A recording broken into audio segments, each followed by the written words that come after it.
ಬಂಧುಗಳೇ ನಮಸ್ಕಾರ, ಹೇಗಿದ್ರೆ ನೀವೆಲ್ಲರೂ? ನಾನು ಸುಬ್ರಹ್ಮಣ್ಯ ಎಸ್ ಹಂಡಿಗೆ. ಬಂಧುಗಳೇ, ವಿಡಿಯೋ ಶುರು ಮಾಡೋಕ್ಕೂ ಮುನ್ನ ನಿಮ್ಮಲ್ಲೊಂದು ಪ್ರೀತಿಯ ಮನವಿ, ನಮ್ಮ ಚಾನೆಲ್ನ ಕಂಟೆಂಟ್ ಇಷ್ಟ ಆಗ್ತಿದ್ರೆ ಮಾತ್ರ ಸಬ್ಸ್ಕ್ರೈಬ್ ಆಗೋದನ್ನ ಮರಿಬೇಡಿ. ಬಂಧುಗಳೇ, ಕೇಂದ್ರದಲ್ಲಿ ನಿಮ್ಮೆಲ್ಲರಿಗೂ ಕೂಡ ಗೊತ್ತಿರುವ ಹಾಗೆ ಜೆನ್ಜಿ ಹೋರಾಟದ ಕಾರಣಕ್ಕಾಗಿ ಧರ್ಮೇಂದ್ರ ಪ್ರಧಾನ್ ರಾಜೀನಾಮೆ ಕೊಡುವಂತಾಯಿತು. ಈಗ ರಾಜ್ಯದಲ್ಲೂ ಒಂದು ಚರ್ಚೆ ನಡೀತಾ ಇದೆ. ಸರ್ಕಾರದ ಮೊದಲ ವಿಕೆಟ್ ಪತನ ಆಗುತ್ತಾ? ಹಾಗೇನಾದ್ರೂ ಪತನ ಆಯಿತು ಅಂತಾದ್ರೆ ಅದು ಸಹಜವಾಗಿ ರಾಜ್ಯ ಸರ್ಕಾರಕ್ಕೆ ಅಥವಾ ಮುಖ್ಯಮಂತ್ರಿಗಳಾಗಿರುವಂತಹ ಡಿ.ಕೆ. ಶಿವಕುಮಾರ್ ಅವರಿಗೆ ತೀವ್ರ ಮುಖಭಂಗ ಆಗುತ್ತೆ. ಈಗ ರಾಜ್ಯದಲ್ಲಿ ಚರ್ಚೆ ಆಗ್ತಿರುವಂತಹ ವಿಚಾರ ಅಂದ್ರೆ ಅದು ಬಿ ನಾಗೇಂದ್ರಗೆ ಸಂಬಂಧಪಟ್ಟ ಹಾಗೆ. ನಮಗೂ ಅಚ್ಚರಿಯಾಗಿತ್ತು. ನಾನು ಕೂಡ ಆ ಸಂದರ್ಭದಲ್ಲಿ ಅದೇ ಪ್ರಶ್ನೆಯನ್ನ ಸರ್ಕಾರದ ಮುಂದೆ ಅಥವಾ ಮುಖ್ಯಮಂತ್ರಿಗಳ ಮುಂದೆ ಇಟ್ಟಿದ್ದೆ. ಬಿ ನಾಗೇಂದ್ರ ವಿರುದ್ಧ ಕೇಳಿ ಬಂದಿರುವಂತಹ ಆರೋಪ ಸಾಮಾನ್ಯ ಅಂತೂ ಅಲ್ಲವೇ ಅಲ್ಲ.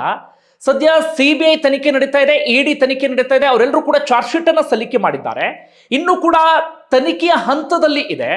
ಹಿಂದೆ ಅದೇ ಪ್ರಕರಣಕ್ಕೆ ಸಂಬಂಧಪಟ್ಟ ಹಾಗೆ ರಾಜೀನಾಮೆಯನ್ನು ಕೂಡ ಕೊಟ್ಟಿದ್ರು ಬಿ ನಾಗೇಂದ್ರ. ಆದ್ರೆ ಈಗ ಮತ್ತೆ ಅವರನ್ನ ಸಂಪುಟಕ್ಕೆ ಸೇರಿಸಿಕೊಂಡಿದ್ದಾರೆ. ಅದೇ ಅಚ್ಚರಿ ಆಗ್ತಾ ಇರೋದು. ಅಂದ್ರೆ ಒಬ್ಬರ ವಿರುದ್ಧ ಗಂಭೀರ ಆರೋಪ ಕೇಳಿ ಬಂದಿದೆ. ಆರೋಪಕ್ಕೆ ಸಂಬಂಧಪಟ್ಟ ಹಾಗೆ ಆ ವ್ಯಕ್ತಿ ರಾಜೀನಾಮೆಯನ್ನು ಕೂಡ ಕೊಟ್ಟಿದ್ರು. ಇಡಿ ಸಿಬಿಐ ಚಾರ್ಜ್ ಶೀಟ್ ಅನ್ನ ಹಾಕಿದೆ. ಸಿಬಿಐ ಮತ್ತೆ ಇಡಿ ಹೇಳ್ತಾ ಇದ್ದಾವೆ ಇವರೇ ಮಾಸ್ಟರ್ ಮೈಂಡ್ ಎನ್ನುವ ರೀತಿಯಲ್ಲಿ ಅವರು ಸಾಕಷ್ಟು ವಿಚಾರವನ್ನು ಕೂಡ ಮುಂದಿಡುವಂಥ ಕೆಲಸವನ್ನು ಇಡಿ ಸಿಬಿಐ ಮಾಡ್ತಾ ಇದ್ದಾರೆ. ಆದರೆ ಇನ್ನೂ ಕೂಡ ಕ್ಲೀನ್ ಚಿಟ್ ಅಂಥದ್ದೇನೂ ಕೂಡ ಸಿಕ್ಕಿಲ್ಲ. ಆದರೆ ಅವರಿಗೆ ಸಚಿವಗಿರಿಯನ್ನು ಕೊಡಲಾಗಿದೆ. ಇದನ್ನು ಪ್ರಶ್ನೆ ಮಾಡಿದ್ರೆ ಅವ್ರು ಹೇಳುವಂಥ ಉತ್ತರ ಏನು ಅಂದರೆ, ನಮ್ಮಲ್ಲಿ ಏನಾಗ್ಬಿಡುತ್ತೆ ಅಂದರೆ, ಕಾಂಗ್ರೆಸ್ನವ್ರ ಕಡೆಗೆ ಬೆರಳು ಮಾಡಿ ತೋರಿಸಿದ್ರೆ ಬಿಜೆಪಿಯವ್ರು ಹಾಗೆ ಮಾಡಿಲ್ವಾ ಅಂತಾರೆ. ಬಿಜೆಪಿಯವ್ರ ಕಡೆ ತೋರಿಸಿದ್ರೆ ಕಾಂಗ್ರೆಸ್ ಕಡೆಗೆ ಬೆರಳು ತೋರಿಸ್ತಾರೆ. ನೋಡಿ, ನೀವು ಗಲೀಜ್ ತಿಂದಿದ್ದೀರಲ್ಲ ಅಂದರೆ ಅವರು ತಿಂದಿಲ್ವಾ ಹಾಗಾದ್ರೆ ಎನ್ನುವ ರೀತಿಯಲ್ಲಿ. ಅಂದರೆ ಅವರು ಕಾಂಗ್ರೆಸ್ಗೂ ಬಿಜೆಪಿಗೂ ಉತ್ತರ ಕೊಡಬೇಕಾಗಿಲ್ಲ. ಅವರು ಉತ್ತರವನ್ನ ಕೊಡಬೇಕಾಗಿರೋದು ಜನರಿಗೆ. ಆದ್ರೆ ಅದನ್ನ ಇವರು ಮರೆತ ರೀತಿಯಲ್ಲಿ ಕಾಣಿಸ್ತಾ ಇದೆ. ಇದು ಒಂದು ವಿಚಾರ. ಮತ್ತೊಂದು, ಏನೇ ಆರೋಪಗಳನ್ನ ಮಾಡಿದಂಥ ಸಂದರ್ಭದಲ್ಲಿ ಜಾತಿ ಎನ್ನುವಂಥ ಅಸ್ತ್ರವನ್ನ ಮುಂದಿಡ್ತಾರೆ. ಅದನ್ನೇ ಶೀಲ್ಡ್ ಆಗಿ ಬಳಸ್ಕೊಳ್ಳುವಂಥ ಪ್ರಯತ್ನವನ್ನ ಪಡ್ತಾರೆ. ಇವತ್ತು ನಾಗೇಂದ್ರ ಅವರನ್ನ ಪ್ರಶ್ನೆ ಮಾಡಿದ ಸಂದರ್ಭದಲ್ಲಿ ಅವ್ರು ಹೇಳ್ತಾ ಇರೋದು, ನಾನೊಬ್ಬ ದಲಿತ, ನಾನೊಬ್ಬ ಆದಿವಾಸಿ, ನಾನೊಬ್ಬ ಬುಡಕಟ್ಟು ಸಮುದಾಯದವನು, ಆ ಕಾರಣಕ್ಕಾಗಿ ನನ್ನನ್ನು ಟಾರ್ಗೆಟ್ ಮಾಡಲಾಗ್ತಿದೆ ಎನ್ನುವಂಥ ರೀತಿಯಲ್ಲಿ. ಬಂಧುಗಳೇ, ಅವರ ವಿರುದ್ಧ ಕೇಳಿ ಬಂದಿರುವಂಥ ಆರೋಪ ಏನು ಗೊತ್ತಾ?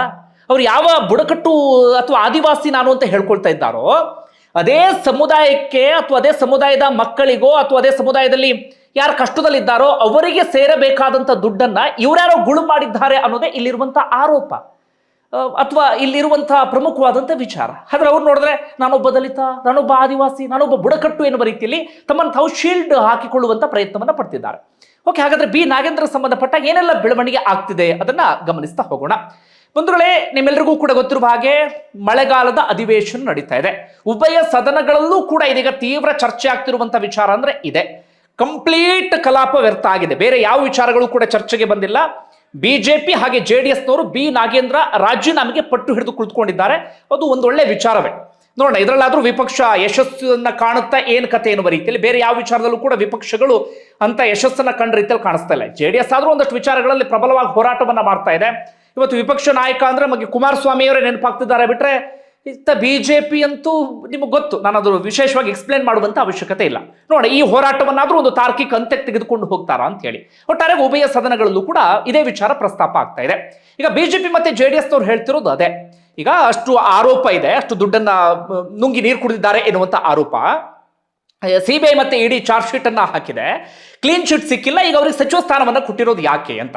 ಈಗ ಡಿ.ಕೆ. ಶಿವಕುಮಾರ್ ಸೇರಿದಂತೆ ಬಿ ನಾಗೇಂದ್ರ ತಮ್ಮನ್ನು ತಾವು ಸಮರ್ಥನೆ ಮಾಡ್ಕೊಳ್ತಿರೋದು ಹೇಗಪ್ಪ ಅಂದ್ರೆ, SIT ನಮ್ಮ ಕ್ಲೀನ್ ಶೀಟ್ ಅನ್ನ ಕೊಟ್ಟಿದೆ, ಯಾವುದೇ ಕೋರ್ಟ್ ನನ್ನನ್ನು ಅಪರಾಧಿ ಅಂತ ಹೇಳಿಲ್ಲ, ನಾನು ಇನ್ನೂ ಕೂಡ ಕೇವಲ ಆರೋಪಿ ಅಷ್ಟೇ, ನಾನೇನು ಅಪರಾಧಿ ಅಲ್ಲ, ಹೀಗಾಗಿ ಯಾಕೆ ಸಚಿವ ಸ್ಥಾನವನ್ನ ಪಡಿಬಾರದು ಎನ್ನುವ ರೀತಿಯಲ್ಲಿ ಅವರು ಕೇಳ್ತಾ ಇದ್ದಾರೆ. ಹೀಗಾಗಿ ಅವರವರ ನಡುವೆ ಅದಕ್ಕೆ ಸಂಬಂಧಪಟ್ಟ ವಾದ ಪ್ರತಿವಾದ ಎಲ್ಲವೂ ಕೂಡ ಮುಂದುವರಿತಾ ಇದೆ. ಎಲ್ಲಿ ಹೋಗಿ ತಲುಪುತ್ತೆ ಅನ್ನೋ ಕಾದು ನೋಡಬೇಕಾಗಿದೆ. ಅವರ ಎಲ್ಲ ವಿಚಾರವನ್ನು ಕೂಡ ಬದಿಗಿಟ್ಟು ಈಗ ನನ್ನ ವಿಶ್ಲೇಷಣೆ ನಾನು ಮಾಡ್ತಾ ಹೋಗ್ತೇನೆ. ಮೊದಲಿಗೆ ಪ್ರಕರಣ ಏನು ಅಂತ ನಿಮಗೆ ಚುಟುಕಾಗಿ ವಿವರಿಸುವಂತ ಕೆಲಸವನ್ನ ಮಾಡ್ತೇನೆ. ಒಂದು ವೇಳೆ ವಾಲ್ಮೀಕಿ ನಿಗಮ ಮಂಡಳಿ, ಅದರಲ್ಲಿ ಹೆಚ್ಚು ಕಡಿಮೆ ಒಂದು 87 ಕೋಟಿಯ ಅವ್ಯವಹಾರದ ಆರೋಪ. ಅಂದ್ರೆ ಆ ಸಮುದಾಯದ ಜನರಿಗೆ ಸೇರಬೇಕಾದಂತ ದುಡ್ಡನ್ನ ಇವರು ಅದನ್ನ ಅಕ್ರಮವಾಗಿ ಯೂನಿಯನ್ ಬ್ಯಾಂಕ್ಗೆ ಟ್ರಾನ್ಸ್ಫರ್ ಮಾಡಿ ಅಲ್ಲಿಂದ ಬೇರೆ ಬೇರೆ ಅಕೌಂಟ್ಗಳಿಗೆ ಟ್ರಾನ್ಸ್ಫರ್ ಆಗಿ ಅದು ಯಾರ್ಯಾರದ್ದು ಜೇಬು ಸೇರಿದೆ ಎನ್ನುವಂತ ಆರೋಪ. ಜೊತೆಗೆ ಆ ಹಣವನ್ನ ಚುನಾವಣೆ ಬಳಸ್ಕೊಂಡಿದ್ದಾರೆ, ಇನ್ನೊಂದು ಮಗದೊಂದು ಎಲ್ಲದಕ್ಕೂ ಕೂಡ ಬಳಸ್ಕೊಂಡಿದ್ದಾರೆ. ಜೊತೆಗೆ ಆ ಇಲಾಖೆಯ ಸಚಿವರಾಗಿದ್ದಂತ ಬಿ ನಾಗೇಂದ್ರ ಅವ್ರ ಸಂದರ್ಭದಲ್ಲೇ ಇದು ಆಗಿದ್ದು. ಹೀಗಾಗಿ ಬಿ ನಾಗೇಂದ್ರ ಕುಮ್ಮಕ್ಕು ಇಲ್ಲದೆ ಅಥವಾ ಬಿ ನಾಗೇಂದ್ರ ಸಹಕಾರ ಇಲ್ಲದೆ ಇದ್ಯಾವುದು ಕೂಡ ನಡೆಯೋದಕ್ಕೆ ಸಾಧ್ಯ ಇಲ್ಲ ಎನ್ನುವಂತ ಆರೋಪ. ಇದೇ ವಿಚಾರಕ್ಕೆ ಸಂಬಂಧಪಟ್ಟಾಗ 2024 ಸಂದರ್ಭದಲ್ಲಿ ಏನಾಯ್ತು ಅಂದ್ರೆ, ಓರ್ವ ಅಧಿಕಾರಿ ಕೂಡ ಪ್ರಾಣವನ್ನ ಕಳ್ಕೊಳ್ತಾರೆ. ಲೆಕ್ಕಪತ್ರ ಅಧೀಕ್ಷಕರಾಗಿ ಕೆಲಸವನ್ನ ಮಾಡ್ತಿದ್ದ ಚಂದ್ರಶೇಖರ್ ಪ್ರಾಣವನ್ನ ಕಳ್ಕೊಳ್ತಾರೆ, ಡೆತ್ ನೋಟ್ ಅನ್ನ ಬರೆದಿಟ್ಟು ಸುದೀರ್ಘವಾಗಿ. ಅಂಥದ್ದೆಲ್ಲವೂ ಕೂಡ ಆಯ್ತು. ಅದಾದ ಬಳಿಕ ಅದಕ್ಕೆ ಸಂಬಂಧಪಟ್ಟ ವಿಪರೀತವಾದಂತಹ ಚರ್ಚೆ ಆಯಿತು. ಬಿ ನಾಗೇಂದ್ರ ಅರೆಸ್ಟ್ ಆದ್ರು, ಒಂದಷ್ಟು ದಿನಗಳ ಕಾಲ ಜೈಲಲ್ಲಿದ್ರು. ಅದರ ನಡುವೆ ಸಚಿವ ಸ್ಥಾನಕ್ಕೆ ರಾಜೀನಾಮೆಯನ್ನು ಕೊಡುವಂತ ಪರಿಸ್ಥಿತಿ ಎದುರಾಯಿತು. SIT ಫಾರ್ಮ್ ಮಾಡಲಾಯಿತು. SIT ಬಿ ನಾಗೇಂದ್ರ ಹೆಸರನ್ನ ಮೆನ್ಷನ್ ಮಾಡಲಿಲ್ಲ ಚಾರ್ಜ್ ಶೀಟ್ ನಲ್ಲಿ. SIT ಒಂದು ರೀತಿಯಲ್ಲಿ ಕ್ಲೀನ್ ಚಿಟ್ ಕೊಡುವಂತ ಕೆಲಸ ಅಂತದೆಲ್ಲವನ್ನು ಕೂಡ ಮಾಡ್ತು. ಇದಾಗಿತ್ತು. ಆದ್ರೆ ಅದಾದ ಬಳಿಕ CBI ಮತ್ತೆ ED ಇವುಗಳ ಎಂಟ್ರಿ ಆಯಿತು. CBI ಮತ್ತೆ ED ಬಹಳ ಸ್ಪಷ್ಟವಾಗಿ ಹೇಳ್ತಾ ಇದ್ದಾವೆ ಅವರ ಪ್ರಕಾರವಾಗಿ, ಅದೇ ಫೈನಲ್ ಅಂತಲ್ಲ, ಬಟ್ ಅವರ ಚಾರ್ಜ್ ಶೀಟ್ ನಲ್ಲಿ ಇರುವಂತ ವಿಚಾರ, ಸಚಿವರ ಸೂಚನೆ ಮೇರೆಗೆ ಇದೆಲ್ಲವೂ ಕೂಡ ಆಗಿದೆ. ಅವರೇ ಮಾಸ್ಟರ್ ಮೈಂಡ್ ಅಥವಾ ಅವರೇ A1 ಅಂತ ಹೇಳಿ ಚಾರ್ಜ್ ಶೀಟ್ ನಲ್ಲಿ ಇದೆ. ಈ ಹಣವನ್ನ ಚುನಾವಣೆಗೆ ಬಳಕೆ ಮಾಡಿಕೊಂಡಿದ್ದಾರೆ, ಪ್ರಮುಖವಾಗಿ ಬಳ್ಳಾರಿ ಲೋಕಸಭಾ ಚುನಾವಣೆಗೆ ಎನ್ನುವಂತ ರೀತಿಯಲ್ಲಿ. ಜೊತೆಗೆ ಈ ಹಣವನ್ನ ತಮಗೆ ಬೇಕಾದ ರೀತಿಯಲ್ಲಿ ಬಳಸಿಕೊಂಡಿದ್ದಾರೆ. ಒಟ್ಟಾರೆಯಾಗಿ ಇವರೆಲ್ಲರೂ ಕೂಡ ಸೇರಿ ಇಂಥದೊಂದು ಅಕ್ರಮವನ್ನ ಮಾಡಿದ್ದಾರೆ ಅಂತ ಹೇಳಿ ED ಮತ್ತೆ CBI ಬಹಳ ಸ್ಪಷ್ಟವಾಗಿ ಹೇಳ್ತಿದ್ದಾರೆ. ಅದಕ್ಕೆ ಬೇಕಾದಂತ ಸಾಕಷ್ಟು ಸಾಕ್ಷ್ಯಾಧಾರಗಳನ್ನು ಕೂಡ ಮುಂದಿಟ್ಟಿದ್ದಾರೆ. ಮುಂದೆ ಅದು ಏನಾಗುತ್ತೆ, ಕೋರ್ಟ್ನಲ್ಲಿ ಪ್ರೂವ್ ಆಗುತ್ತಾ ನಿಲ್ಲುತ್ತಾ ಅದೆಲ್ಲವನ್ನು ಕೂಡ ಕಾದು ನೋಡಬೇಕಾಗಿದೆ. ಒಟ್ಟಾರೆಯಾಗಿ SIT ಚಾರ್ಜ್ ಶೀಟ್ ಅನ್ನ ಯಾಕೆ ಕೊಡ್ತು ಅಂತ ನಾವೇನು ವಿಶೇಷವಾಗಿ ಹೇಳುವಂತ ಅವಶ್ಯಕತೆ ಇಲ್ಲ. ಅದು ರಾಜ್ಯ ಸರ್ಕಾರದ ಅಂಡರ್ನಲ್ಲಿ ಬರುವಂತ ಇಲಾಖೆ. ಆದ್ರೆ CBI ಮತ್ತೆ ED ಮಾತ್ರ ಇವ್ರ ಕಡೆಗೆ ಬಹಳ ಸ್ಪಷ್ಟವಾಗಿ ಬೆರಳು ಮಾಡಿ ತೋರಿಸ್ತಾ ಇದ್ದಾರೆ. ಈಗ ಇರುವಂತ ಪ್ರಶ್ನೆ, ಇಂತಹ ಸಂದರ್ಭದಲ್ಲಿ ಬಿ ನಾಗೇಂದ್ರರಿಗೆ ಸಚಿವ ಸ್ಥಾನವನ್ನ ಕೊಡುವಂತ ತುರ್ತು ಏನಿತ್ತು?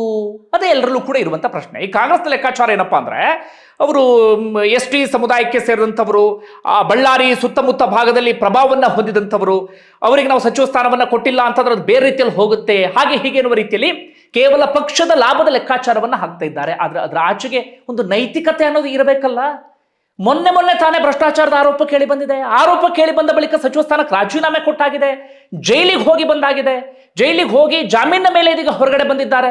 ಅದಾದ ಬಳಿಕ ಈಗ ಸಚಿವ ಸಂಪುಟ ವಿಸ್ತರಣೆ ಸಂದರ್ಭದಲ್ಲಿ ಸಚಿವ ಸ್ಥಾನ ಕೊಡ್ತೀರಿ, ಖಾತೆ ಹಂಚಿಕೆಯನ್ನ ಮಾಡ್ತೀರಿ ಅಂದ್ರೆ ಏನರ್ಥ ಇದು? ಹಾಗಾದ್ರೆ ಧರ್ಮೇಂದ್ರ ಪ್ರಧಾನ್ ರಾಜೀನಾಮೆಯನ್ನ ಕೇಳೋದಕ್ಕೆ ನಿಮಗೆ ಯಾವ ನೈತಿಕತೆ ಇತ್ತು? ಹಾಗಾದ್ರೆ ಧರ್ಮೇಂದ್ರ ಪ್ರಧಾನ್ ರಾದ್ರು ಅದ್ರಲ್ಲಿ ನೇರವಾಗಿ ಅವ್ರು ಭಾಗಿಯಾಗಿದ್ದಾರೆ, ಹಾಗೆ ಏನೋ ಅಂತ ಆರೋಪ ಇರಲಿಲ್ಲ. ಅವ್ರ ಇಲಾಖೆ, ಅವ್ರ ಜವಾಬ್ದಾರಿ, ಅವ್ರ ನೈತಿಕತೆ ಅಂತಿತ್ತು. ಆದ್ರೆ ಇಲ್ಲಿ ಇವರೇ A1, ಇವರೇ ಮಾಸ್ಟರ್ ಮೈಂಡು ಅಂತ CBI ED ಬಹಳ ಸ್ಪಷ್ಟವಾಗಿ ಹೇಳ್ತಾ ಇದ್ದಾವೆ. ಜೊತೆಗೆ ಇವರದ್ದೇ ಇಲಾಖೆ, ಎಲ್ಲಾ ರೀತಿಯಲ್ಲೂ ಕೂಡ ಇವರೇ ಜವಾಬ್ದಾರಿ. ಓರ್ವ ಅಧಿಕಾರಿಯ ಪ್ರಾಣವೂ ಕೂಡ ಹೊರಟೋಗಿದೆ ಹಗರಣಕ್ಕೆ ಸಂಬಂಧಪಟ್ಟ ಹಾಗೆ. ಅಂಥದ್ರಲ್ಲಿ ನೀವು ಸಚಿವ ಸ್ಥಾನವನ್ನ ಕೊಡ್ತೀರಿ ಅಂತಂದ್ರೆ ಏನರ್ಥ? ನಮ್ಮ ರಾಜ್ಯದಲ್ಲೂ ಕೂಡ ಇದಕ್ಕೆ ಸಂಬಂಧಪಟ್ಟಾಗ ಯಾರೂ ಪ್ರಶ್ನೆ ಮಾಡ್ತಾ ಇಲ್ಲ. ಅದೇ ಇವರೆಲ್ಲರಿಗೂ ಕೂಡ ಇರುವಂತ ಒಂದು ರೀತಿಯಲ್ಲಿ ಮದ ಅಂದ್ರೂ ಕೂಡ ತಪ್ಪಾಗ್ಲಿಕ್ಕಿಲ್ಲ. ನಮ್ಮನ್ನು ಯಾರು ಕೇಳ್ತಾರೆ, ನಾವು ಏನು ಬೇಕಾದ್ರೂ ಮಾಡ್ತೀವಿ ಎನ್ನುವಂತ ಮನಸ್ಥಿತಿ. ಕ್ಲೀನ್ ಚಿಟ್ ಸಿಕ್ಕ ಬಳಿಕ ಸಚಿವ ಸ್ಥಾನನಾದ್ರೂ ಕೊಡ್ಲಿ ಅಥವಾ ಮುಖ್ಯಮಂತ್ರಿ ಏನಾಗಾದ್ರೂ ಮಾಡಲಿ, ಯಾರು ಪ್ರಶ್ನೆ ಮಾಡ್ತಾರೆ ಹೇಳಿ? ಆದ್ರೆ ಕ್ಲೀನ್ ಚಿಟ್ ಸಿಕ್ಕಿಲ್ಲ, ಏನೂ ಇಲ್ಲ, ಆರೋಪ ಇದೆ, ಅದು ಎಷ್ಟೋ ಜನರಿಗೆ ಒಂದು ರೀತಿಯಲ್ಲಿ ಅನ್ಯಾಯ ಆಗಿದೆ. ಹೀಗಿರುವಾಗ ಸಚಿವ ಸ್ಥಾನವನ್ನ ಕೊಡ್ತಾರೆ ಅಂದ್ರೆ ಏನು ಹೇಳ್ಬೇಕು ಹೇಳಿ? ಇಲ್ಲಿಗೆ ಬಂದು ತಲುಪಿದೆ ನಮ್ಮ ರಾಜ್ಯದ ಪರಿಸ್ಥಿತಿ. ನೋಡೋಣ, ಇದು ಬಹಳ ಚರ್ಚೆ ಆಗ್ತಾ ಇದೆ. ಇದನ್ನ ವಿಪಕ್ಷಗಳು ಎಲ್ಲಿವರೆಗೆ ತೆಗೆದುಕೊಂಡು ಹೋಗ್ತವೆ? ವಿಪಕ್ಷಗಳು ತಾರ್ಕಿಕ ಅಂತ್ಯಕ್ಕೆ ತೆಗೆದುಕೊಂಡು ಹೋದ್ರೆ ರಾಜ್ಯದಲ್ಲಿ ಅಥವಾ ರಾಜ್ಯ ಸರ್ಕಾರದಲ್ಲಿ ಮೊದಲ ವಿಕೆಟ್ ಪತನ ಆದ ರೀತಿಯಲ್ಲಿ ಆಗುತ್ತೆ. ಬಂಧುಗಳೇ, ನಿಮ್ಗೆ ಏನಿಸ್ತದೆ ಕಮೆಂಟ್ ಬಾಕ್ಸ್ ಮೆನ್ಷನ್ ಮಾಡಿ. ಧನ್ಯವಾದ.